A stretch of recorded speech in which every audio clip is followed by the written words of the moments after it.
Hello. Yesterday I had problems with returning something to Amazon and trying to access Amazon support, and today my internet has gone down almost completely. Well, actually, completely. It's provided by Virgin, and I've just spent the last 2 hours trying to get hold of Virgin and gone through various automated systems which tell me that my system is perfectly okay, that I've got a problem. It must be a problem with my wiring in the home. And then I press the link and I'm told that that actually doesn't work either.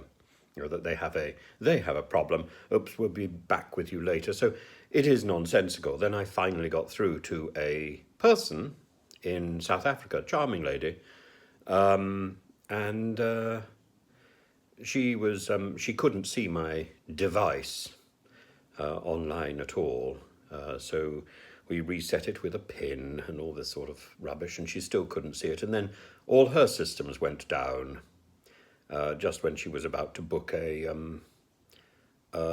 person to come round and an engineer to come round and fix it. And she couldn't tell me when that would be possible either. This isn't the first time I've had problems with Virgin Media. The Virgin Media in the past have always blamed the nearest tower, which I believe is run by somebody else, by BT or something, and that apparently doesn't work properly, which probably accounts for my very poor phone signal.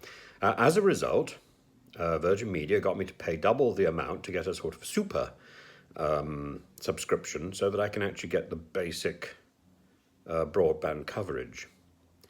And yet, every so often I go through these little blips. I'd love to know if anybody has got a reliable internet on which they can depend.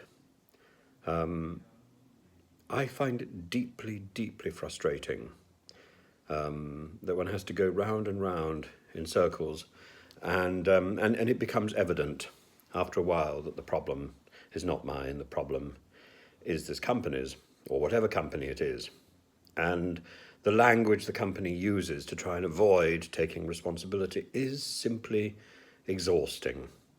And that same language and that same approach is used by our government or our governments, because this isn't a specifically British problem, this is a global issue.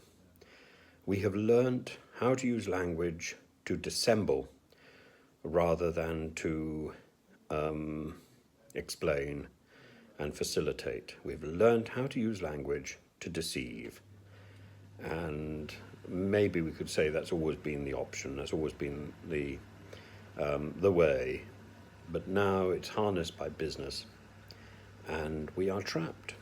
We are trapped, and we are made as customers to feel like pawns in some great game that we simply cannot understand.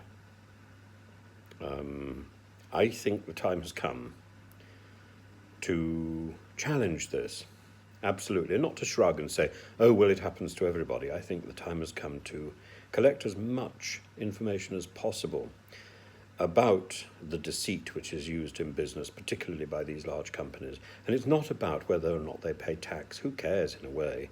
That's a government issue. It's about whether or not they are honest. And of course, if they are dishonest, as I believe, they're unlikely to pay tax. But it's identifying that level of basic dishonesty.